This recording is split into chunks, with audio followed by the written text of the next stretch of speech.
എപ്പിസോഡിന്റെ തുടക്കത്തിൽ ഹീറോ ആയിട്ടുള്ള ടാഞ്ചിറോനെയാണ് കാണിക്കുന്നത്. അവൻ ഒരു കൊട്ട നിറയെ കരിയായിട്ട് എവിടെയോ പോകാൻ വേണ്ടി നിൽക്കുമ്പോൾ ടാഞ്ചിറോന്റെ അമ്മ ഓടി വന്നിട്ട് പുറത്ത് നല്ല മഞ്ഞുണ്ട്, നീ ഇന്ന് തന്നെ ഗ്രാമത്തിലേക്ക് പോകണോ എന്ന് ചോദിക്കുന്നു. മഞ്ഞ് കൂടി വരികയാണ്, അതുകൊണ്ട് തന്നെ ആരും പുറത്തേക്ക് ഇറങ്ങില്ല. ഞാൻ ഈ കരി കൊണ്ട കൊടുത്താലേ അവിടെയുള്ളവർക്ക് ഭക്ഷണമെങ്കിലും ഉണ്ടാക്കി കഴിക്കാൻ പറ്റൂ. അതുകൊണ്ട് കഴിയാവുന്നത്ര കരി വിറ്റിട്ടേ ഞാൻ തിരിച്ചു വരൂ. ശരി, സൂക്ഷിച്ചു പോയിട്ട് വാ മോനെ. ടാഞ്ചിറോ പോകാൻ തുടങ്ങിയതും അവന്റെ ഇളയ സഹോദരങ്ങൾ വന്നിട്ട് ഞങ്ങളും കൂടെ വരാം എന്ന് പറയുന്നു. അതൊന്നും വേണ്ട, കാരണം നിങ്ങൾക്ക് ടാഞ്ചിറോനെ പോലെ ഈ മഞ്ഞിൽ വേഗത്തിൽ നടക്കാൻ കഴിയില്ല. സാരമില്ല, ഒരു ദിവസം നിന്നെ ഉറപ്പായി ഞാൻ കൊണ്ടുപോകും അനാക്കോ. നിന്നോടും കൂടിയാണ് പറഞ്ഞത്. ഞാൻ വരുമ്പോൾ നിനക്ക് ഇഷ്ടമുള്ള ഭക്ഷണം മേടിച്ചുകൊണ്ട് വരാം എന്ന് പറഞ്ഞ് തന്റെ സഹോദരങ്ങളെ ആശ്വസിപ്പിച്ച് കുടുംബത്തോട് യാത്ര പറഞ്ഞ് ടാഞ്ചിറോ ഗ്രാമത്തിലേക്ക് പോകുന്നു. ടാഞ്ചിറോ ഗ്രാമത്തിലേക്ക് പോകുന്ന വഴിക്ക് അനിയത്തിയായിട്ടുള്ള നെസൂക്കോ വന്നിട്ട്, നീ ഇറങ്ങിയോ? ഞാനിപ്പോൾ അനിയനെ ഉറക്കിയതേ ഉള്ളൂ, അല്ലെങ്കിൽ ഇവൻ നിന്റെ കൂടെ വരണമെന്ന് പറഞ്ഞ് വാശി പിടിക്കും. നമ്മുടെ അച്ഛൻ പോയതിനു ശേഷം ഇവൻ ഇങ്ങനെയാണ്. ടാഞ്ചിറോ, നമ്മുടെ അച്ഛൻ മരിച്ചതിന് ശേഷം എല്ലാവരും നിന്നെയാണ് വിശ്വസിച്ചിരിക്കുന്നത്. സൂക്ഷിച്ച് പോയിട്ട് വാ എന്ന് പറഞ്ഞ് അവനെ പറഞ്ഞു വിടുന്നു. അങ്ങനെ കാടും മലയൊക്കെ കടന്ന് ടാഞ്ചിറോ ഗ്രാമത്തിലേക്ക് എത്തുന്നു. അപ്പോൾ ഒരാൾ മുഖം നിറയെ രക്തമായിട്ട് ഓടി വന്നിട്ട്, ടാഞ്ചിറോ എന്നെ രക്ഷിക്ക്, ഇവർ ഞാനാണ് ഇതൊക്കെ പൊട്ടിച്ചതെന്ന് പറയുന്നു. അവൻ അത് മണത്ത് നോക്കിയിട്ട് അതിൽ നിന്ന് പൂച്ചയുടെ ഗന്ധം വരുന്നു എന്ന് പറയുന്നു. കാരണം അവന് നന്നായിട്ട് ഗന്ധങ്ങളൊക്കെ മണത്തറിയാനുള്ള കഴിവുണ്ടായിരുന്നു. എന്ത്, അപ്പോൾ ഇതൊക്കെ ചെയ്തത് പൂച്ചയായിരുന്നു? കണ്ടോ, ഞാൻ പറഞ്ഞതല്ലായിരുന്നോ ഞാനല്ല ഇത് ചെയ്തതെന്ന്. അങ്ങനെ കരികളൊക്കെ വിറ്റ് തീർത്തിട്ട് ടാഞ്ചിറോ വീട്ടിലേക്ക് നടന്നു പോവുകയായിരുന്നു. ടാഞ്ചിറോ, ഈ സമയം നീ ഒറ്റയ്ക്ക് മല കയറി പോകുന്നു, അത് ആപത്താണ്. വാ, ഇന്ന് എൻ്റെ കൂടെ താമസിച്ചിട്ട് രാവിലെ പോകാം. അത് സാരമില്ല. എതിർത്ത് സംസാരിക്കുന്നു. വാ, വേഗം കയറി വാ, ഡീമൺസ് വരുന്നതിന് മുമ്പ്. ടാഞ്ചിറോ വീടിനുള്ളിൽ കയറി ഭക്ഷണമൊക്കെ കഴിച്ചിട്ട് ഈ ഡീമൺസ് ഒക്കെ എങ്ങനെ വരുന്നു എന്ന് ചോദിക്കുന്നു. ഇതുപോലുള്ള രാത്രികളിലാണ് മനുഷ്യരെ തിന്നുന്ന ഡീമൺസ് ഒക്കെ പുറത്തു വരുന്നത്. അതുകൊണ്ട് രാത്രി ആരും പുറത്തിറങ്ങാൻ പാടില്ല. അപ്പോൾ ഈ ഡീമൺസ് ഒക്കെ വീട്ടിലേക്ക് വരുമോ? വരും. അവർ വീടിനുള്ളിലേക്കും കയറി വരും. അപ്പോൾ വീട്ടിലുള്ളവരെയും അവർ ആക്രമിക്കില്ലേ? അങ്ങനെ ഉണ്ടാകാതിരിക്കാൻ വേണ്ടിയാണ് ഡീമൺ സ്ലേയേഴ്സ് നമ്മളെ സംരക്ഷിക്കുന്നത്. ഞാൻ ലൈറ്റ് അണയ്ക്കാൻ പോവുകയാണ്, നീ കിടന്നുറങ്ങിക്കൂ. അങ്ങനെ നേരം വെളുത്തതും അയാൾ ടാഞ്ചിറോനെ പറഞ്ഞു വിടുന്നു. അങ്ങനെ കാടും മലയും കയറി വീട്ടിലെത്തുന്ന ടാഞ്ചിറോ കാണുന്നത് തൻ്റെ വീട്ടിലുണ്ടായിരുന്ന അമ്മയും സഹോദരങ്ങളെല്ലാം രക്തത്തിൽ കുളിച്ച് മരിച്ചു കിടക്കുന്നതാണ്. അതിൽ മൂത്ത സഹോദരി നെസുക്കോയ്ക്ക് മാത്രമായിരുന്നു ജീവൻ ഉണ്ടായിരുന്നത്. അവൻ പാതി ജീവനുള്ള തൻ്റെ സഹോദരിയും പുറത്തു കയറ്റി ഗ്രാമത്തിലേക്ക് ഓടി. എന്നാലും എങ്ങനെ ഇത് സംഭവിച്ചു? നെസുക്കോ, മരിക്കല്ലേ, ഞാൻ എങ്ങനെയെങ്കിലും നിന്നെ രക്ഷിക്കുക. അങ്ങനെ ഓടിപ്പോകുമ്പോൾ ടാഞ്ചിറോ കാല് തെറ്റി വീഴുന്നു. എഴുന്നേറ്റ് നോക്കിയപ്പോൾ നെസുക്കോ എഴുന്നേറ്റ് നിൽക്കുകയാണ്.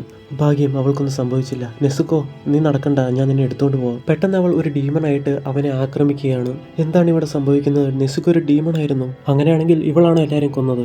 ഇല്ല, അങ്ങനെ ആകാൻ സാധ്യതയില്ല. അവളുടെ കയ്യിലും വായിലും രക്തമില്ലായിരുന്നു. അത് മാത്രമല്ല, ഞാൻ വീട്ടിൽ വന്നപ്പോൾ മറ്റെന്തിൻ്റെയോ കൂടി മണം എനിക്ക് കിട്ടിയായിരുന്നു. ഞാൻ അവിടെ സുഖമായിട്ട് കിടന്നുറങ്ങുമ്പോൾ ഇവിടെ എല്ലാവരും കൊല ചെയ്യപ്പെടുകയായിരുന്നു. എന്നോട് ക്ഷമിക്കുക, എനിക്ക് ആരെയും രക്ഷിക്കാൻ കഴിഞ്ഞില്ല. നെസുക്കോ, എനിക്ക് നിന്നെങ്കിലും രക്ഷിക്കണം.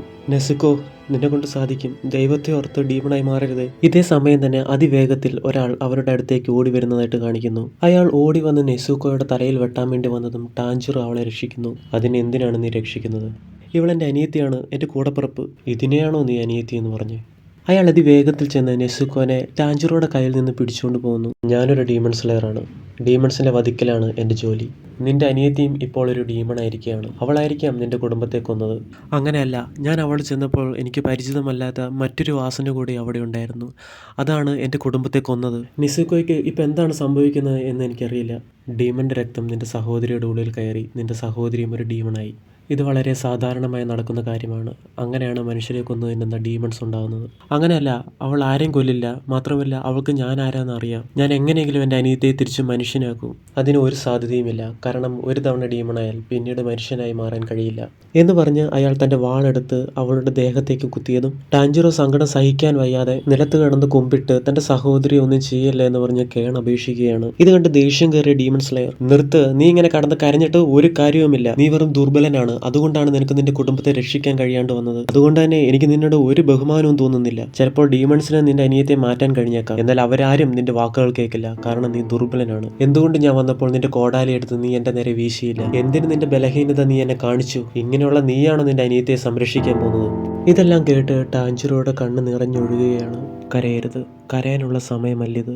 എനിക്ക് മനസ്സിലാവും, നിന്റെ സങ്കടം എനിക്ക് മനസ്സിലാവും. നിന്റെ കുടുംബമില്ലാതായി, ഇപ്പോൾ നിന്റെ അനിയത്തി ഡീമണുമായി. എനിക്കെല്ലാം മനസ്സിലാവുന്നുണ്ട്. ഞാൻ കുറച്ച് നേരത്തെ വരികയായിരുന്നെങ്കിൽ നിന്റെ കുടുംബത്തിലുള്ള എല്ലാവരെയും എനിക്ക് രക്ഷിക്കാൻ കഴിയുമായിരുന്നു. ഇത് കരയാനുള്ള സമയമല്ല. ദേഷ്യപ്പെട്, നിനക്ക് കഴിയുന്ന അത്ര ദേഷ്യപ്പെടും. നിന്റെ ഉള്ളിലെ കോപത്തെ ഉണർത്ത്, അതാണ് നിന്നെ രക്ഷിക്കുക എന്നയാൾ മനസ്സിൽ പറഞ്ഞ് തന്റെ വാളെടുത്ത് നെസുക്കോയെ കുത്തിയതും ടാൻജിറോ വേണ്ട എന്ന് പറഞ്ഞ് ഒരു കല്ലെടുത്തെറിഞ്ഞ് ഒരു വശത്തേക്ക് ഓടി ഒരു കയ്യിൽ തന്റെ കോടാലിയും മറു കയ്യിൽ ഒരു കല്ലും എടുത്ത് ഡീമൺ സ്ലേയറിന്റെ നേരെ വന്ന് ആ കല്ലെടുത്തെറിയുന്നു. എന്നിട്ട് കോടാലിയുമായി അയാളുടെ നേരെ ഓടി വന്ന് വെട്ടാൻ തുടങ്ങിയത് അയാൾ സിമ്പിളായിട്ട് തന്റെ വാളിന്റെ പിടി ഉപയോഗിച്ച് അവനെ അടിച്ചു വീഴ്ത്തുന്നു. അവൻ എന്തൊരു മണ്ടനാണ്, ആക്രമിക്കുവാനായി നേർക്ക് നേരെ വരുന്നു. എന്നാൽ തന്റെ തലയെ ലക്ഷ്യമായി വന്ന കോടാലി കണ്ടപ്പോഴാണ് അയാൾക്ക് മനസ്സിലായത്. ടാൻജിറോ രണ്ടാമത് കല്ലെറിഞ്ഞതിന് ശേഷം അതിന്റെ ഒപ്പം തന്നെ അവന്റെ കോടാലിയും എറിഞ്ഞിരുന്നു. എന്നിട്ട് കൈകൾ പുറകോട്ട് പിടിച്ച് കയ്യിൽ കോടാലിയുണ്ട് എന്ന് തെറ്റിദ്ധരിപ്പിച്ച് നേരെ ഓടി വരികയായിരുന്നു. ഒരു പക്ഷേ അവൻ വീണാൽ തന്നെ എന്നെ ആക്രമിക്കണമെന്ന് അവൻ ആഗ്രഹിച്ചു. കാരണം അവനറിയാം അവൻ എന്നെ തോൽപ്പിക്കാനാവില്ല എന്ന്. പെട്ടെന്ന് നെസുക്കോ അയാളെ തള്ളിയിട്ടിട്ട് വീണ് കിടക്കുന്ന ടാൻജിറോയുടെ നേരെ ചെല്ലുന്നു. അയാൾ വിചാരിച്ചു അവൾ ടാൻജിറോനെ ആക്രമിക്കാൻ പോവുകയാണ് എന്ന്. എന്നാൽ നെസുക്കോ ഓടിച്ചെന്ന് ടാൻജിറോനെ സംരക്ഷിക്കുകയായിരുന്നു ചെയ്യുന്നത്. സത്യം പറഞ്ഞാൽ അത് കണ്ട് ആ ഡീമൺ സ്ലെയർ അവനെ അതിശയിച്ചു പോയി. കാരണം കുറച്ച് നാൾക്ക് മുമ്പ് ഇവൻ പറഞ്ഞതുപോലെ ഒരുപാട് പേര് പറഞ്ഞിട്ടുണ്ട്, എന്നാൽ ഈ ഡീമൺസ് അവർക്ക് വിശന്നു കഴിഞ്ഞാൽ സ്വന്തം കുടുംബമാണോ എന്ന് പോലും നോക്കാതെ അവർ ഭക്ഷിക്കും. കാരണം വിശന്നാൽ മനുഷ്യരാണ് അവരുടെ ഏറ്റവും നല്ല ഭക്ഷണം. എന്നാൽ നെസുക്കോ അങ്ങനെയുള്ള ഒരു സാധാരണ ഡീമൺ അല്ല എന്ന് അവന് മനസ്സിലായി. ഇവൾ ഒരുപാട് ക്ഷീണിച്ചിട്ടുണ്ട്, ഒരുപാട് പരിക്കും ഏറ്റിട്ടുണ്ട്. അതുകൊണ്ട് തന്നെ അവൾക്ക് മനുഷ്യരെ കഴിക്കണമെന്നുള്ള ഒരു ത്വര വന്നിരിക്കണം. എന്നാൽ ഇതൊക്കെ ഉണ്ടായിട്ടും അവനെ ഭക്ഷിക്കാതെ എന്നിൽ നിന്നും സംരക്ഷിക്കാൻ ശ്രമിക്കുന്നു. ചിലപ്പോൾ ഇവരിൽ എന്തെങ്കിലും വ്യത്യസ്തമായി ഉണ്ടായിരിക്കാം. ഓ, നീ എഴുന്നേറ്റോ? സൈബീരി മലയുടെ താഴ്വാരത്ത് സഗോജി യൂറി കൊടാക്കി എന്നു പേരുള്ള ഒരാളുണ്ട്. അയാളെ ചെന്ന് കാണണം.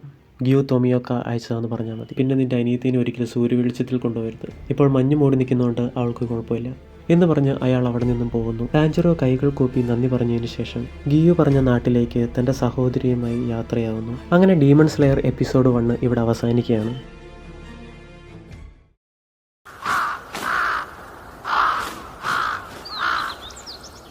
കൊട്ടയും ഈറ്റകളും എടുത്തോട്ടെ.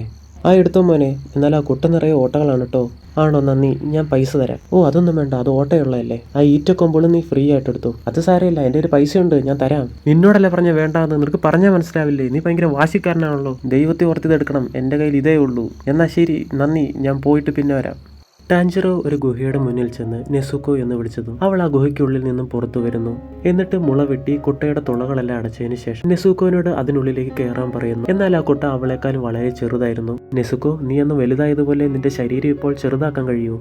നെസുക്കോയും തന്റെ ശരീരം ചെറുതാക്കി ആ കുട്ടയ്ക്കുള്ളിൽ കയറുന്നു. ടാൻജിറോ ആ കുട്ട സൂര്യനിൽ നിന്നും ഒരു തുണി കൊണ്ട് മറച്ച് മൗണ്ട് സഗേറിയയിലേക്ക് യാത്രയാവുന്നു. പോകുന്ന വഴിക്കിടയിൽ അവൻ ഒരു സ്ത്രീയെ കണ്ടുമുട്ടുന്നു. ഓ, നീ മൗണ്ട് സഗേറിയയിലേക്കാണോ പോകുന്നത്? നീ മൗണ്ട് സഗേറിയയ്ക്ക് പോകണമെങ്കിൽ ഈ മല കടന്നേ പോകാൻ കഴിയൂ. സൂര്യൻ ഇപ്പൊ തന്നെ മറയാൻ പോവുകയാണ്. നീ നിന്റെ കൊട്ടയും തൂക്കിക്കൊണ്ട് ഈ മല കയറാൻ പോവുകയാണോ? ടാൻജിറോയും ആ സ്ത്രീയോട് നന്ദി പറഞ്ഞ് കുഴപ്പമില്ല, താൻ ശ്രദ്ധിച്ചോളാം എന്ന് പറഞ്ഞ് യാത്രയായതും ഈ സമയം ആ വഴി പോകുന്നത് ആപത്താണ്, അവിടെ ഒരുപാട് പേർ കാണാതാകുന്നുണ്ട് എന്നവനോട് വിളിച്ചു പറയുന്നുണ്ടായിരുന്നു.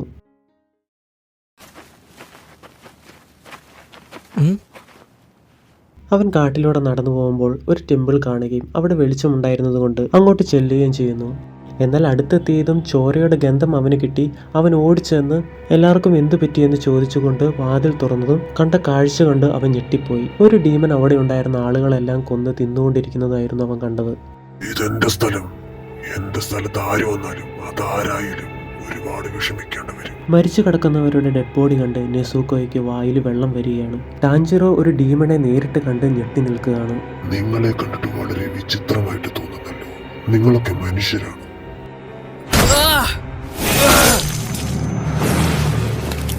കോടാലിയോ കൊള്ളാലോ, പക്ഷെ ഒരു കാര്യമില്ല. ഇങ്ങനെയുള്ള പരിക്കുകളൊക്കെ എനിക്ക് പെട്ടെന്ന് മാറും. നിനക്ക് എന്നെ ഒന്നും ചെയ്യാൻ കഴിയില്ല. ഞാനിപ്പോ നിന്റെ കഴുത്ത് കടിച്ചു കൊടയാൻ പോവാ.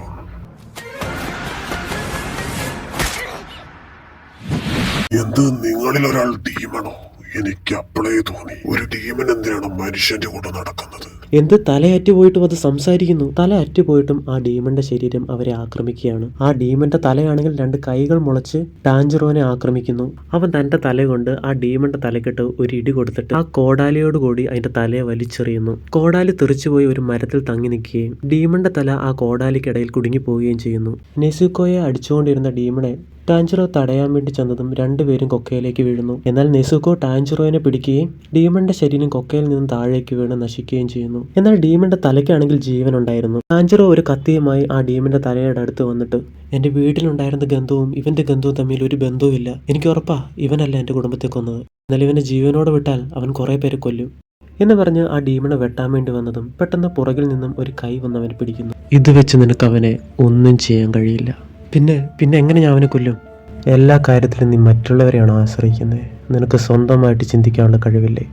ടാഞ്ചറോ ഒന്ന് ചിന്തിച്ചിട്ട് കത്തി കൊണ്ട് പറ്റില്ലെങ്കിൽ കല്ലുകൊണ്ട് അവൻ്റെ തല തല്ലിപ്പൊളിക്കാം എന്ന് പറഞ്ഞ് കല്ലെടുത്തുകൊണ്ട് വന്നെങ്കിലും അതിനവനെ കൊണ്ട് കഴിഞ്ഞില്ല. ഈ പയ്യൻ ഒരുപാട് കരുണ കാണിക്കുന്നു, അതും ഒരു ഡീമനോട്. ഇവൻ ഒരിക്കലും ഒരു ഡീമൺ സ്ലെയർ ആവാൻ കഴിയില്ല. ഈ സമയം സൂര്യൻ ഉദിച്ചു വരുന്നുണ്ടായിരുന്നു. ആ ഉദിച്ചു വരുന്ന സൂര്യൻ്റെ വെളിച്ചമേറ്റ് ആ ഡീമൺ കരിഞ്ഞ് ചാരമായി പോകുന്നു. അത് കണ്ടപ്പോഴായിരുന്നു അവന് നെസുക്കോൻ്റെ കാര്യം ഓർമ്മ വന്നത്. അവൻ നെസുക്കോ എവിടെയാണ് എന്ന് പറഞ്ഞുകൊണ്ട് ഓടിച്ചെന്ന് നോക്കുമ്പോൾ നെസുക്കോ നേരത്തെ തന്നെ കുട്ടയ്ക്കകത്ത് കയറിയിരിപ്പുണ്ടായിരുന്നു. എന്നിട്ട് തന്നെ സഹായിക്കാൻ വേണ്ടി വന്ന ആൾ ആരാണ് എന്ന് ചെന്ന് നോക്കിയപ്പോൾ അയാൾ മരിച്ചവരൊക്കെ അടക്കിക്കൊണ്ടിരിക്കുന്നത് കാണുന്നു. ഞാനൊന്ന് ചോദിക്കട്ടെ ടാഞ്ചറോ, നിന്റെ അനിയത്തി ഒരു മനുഷ്യനെ തിന്നാൽ നീ എന്ത് ചെയ്യും? ആ ചോദ്യത്തിനുള്ള ഉത്തരമായി ടാഞ്ചറോയ്ക്ക് പറയാൻ ഒന്നുമില്ലായിരുന്നു.